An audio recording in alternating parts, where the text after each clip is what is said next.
Hello everyone, we're on week 5 of the summer reading program. This week I'm going to do a 2-part video, and your challenge this week is I would like you to interview someone, and I want you to think of somebody that you know, but you just might not know everything, or you might learn something new and that person might learn something new about you. So I am actually at my grandma's house, and she is busy putting rhubarb away for the winter, and she's talking about making kuchen, and I thought she would be a fabulous person to ask a few questions to. So first of all, Grandma, where'd you get the rhubarb from?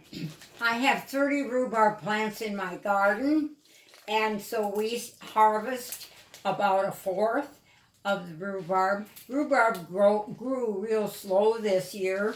It just, I don't know, didn't like the cold weather. But now with all the rains, it's really produced, and I love making rhubarb jelly with either strawberries or blueberries or blackberries. And it's a fun jam to make, or jelly, and you can put it on toast, or you can put it on ice cream, or make malts. It's wonderful. I also like to make kuchen, which is a German, a delicacy I call it, and it's bread with nice pudding filling and the fruit, the rhubarb fruit, and then a crumble mixture on the top. And it's always a favorite dessert where whenever someone comes, they'd like to have rhubarb. And why rhubarb? Because back in the early days, the pioneers had rhubarb. They grew it. So this is what they used. And so that's why I still use it. My in-laws were German, and I am a Norwegian Swede. And so, we use different foods that our families were adapted to. So when you were growing up, Grandma, as a little girl, what is something your mother made? It doesn't have to be with rhubarb, but what is something that your mother made that you always enjoyed? My mom made scalloped potatoes, and she'd make it in that big kettle.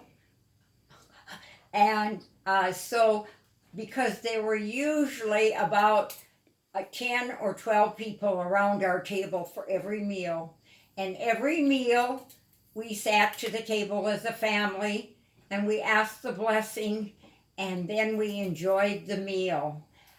And we ate breakfast at 7:30 in the morning, dinner 12, and then lunch at 4, and then Mom had supper at like 6:37. And so that's the kind of I look forward to. And my mother made a lot of roasts and mashed potatoes, and she always made angel food cakes out of eggs that we had, because we had chickens. I lived on a farm. We had chickens, we had pigs, we had sheep, we had cattle, we had horses. And so we always canned a lot of vegetables and fruit. So we always depended on what was in the cellar to eat, because there were like maybe about 500 jars of canned vegetables. And so with my mother-in-law, she canned a lot of tomatoes, potatoes, just a lot of vegetables, and also sausage.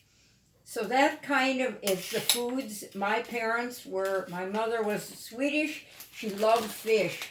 So we would get a lot of salmon from Sweden. And we also loved lutefisk, which is a Scandinavian type of fish. And then mashed potatoes with that, and Swedish meatballs. So that kind of tells you we ate very good. And we cleaned up our plate at every meal. There wasn't any French fries or what do you want for supper. This is what is for supper. You eat and you clean your plate up, because you're not getting anything else. It isn't like today. This is how it is. That's right. So, Grandma, when you were a girl, was it just your family living in your house? Just your immediate family, or did you have anybody else living with you? I grew up in a 3-generation home. My father was the youngest of 7 children, and so when Mom and Daddy got married, Daddy continued to live there. Mom moved in. Mom and Dad graduated from high school, agricultural high school at SDSU, back in end of 29. Your mom did too? Yes. Oh, Mom wow. and Daddy did, and so they moved back to the farm. My mom was a seamstress, and kind of a nurse too. She loved to find out all the medical things, and so Grandpa and Grandma had the north part of the house, and we had the upstairs and the main part. Also hired couples lived with us too, so that's why there were so many. The house that I lived in was a Russian brick house. It was built with bricks that were made of mud and straw. They were packed, and then my grandpa and his brothers would cut them blocks and put them together. And to this day, my nephew still lives in that house. Wow. Wow. So, growing up a young girl, you probably didn't have a lot of the amenities that we have. Did you have electricity? If you used electricity, was it throughout the house?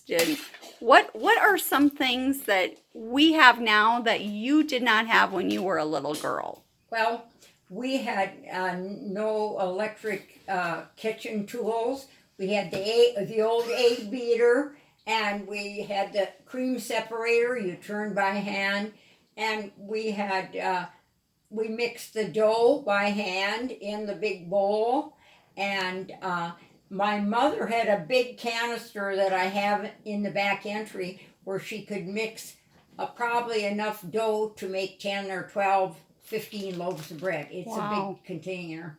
And yeah, but we didn't think we were deprived. We had everything everybody else in the neighborhood did. And we were always thankful. In the evenings when we got done with chores, there was no TV. We sat down and embroidered, or we played Monopoly, or marbles, or checkers.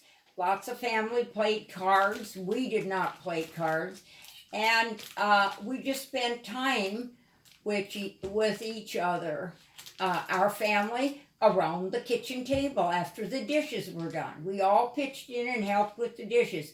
There wasn't any running out of the house and going playing with other kids.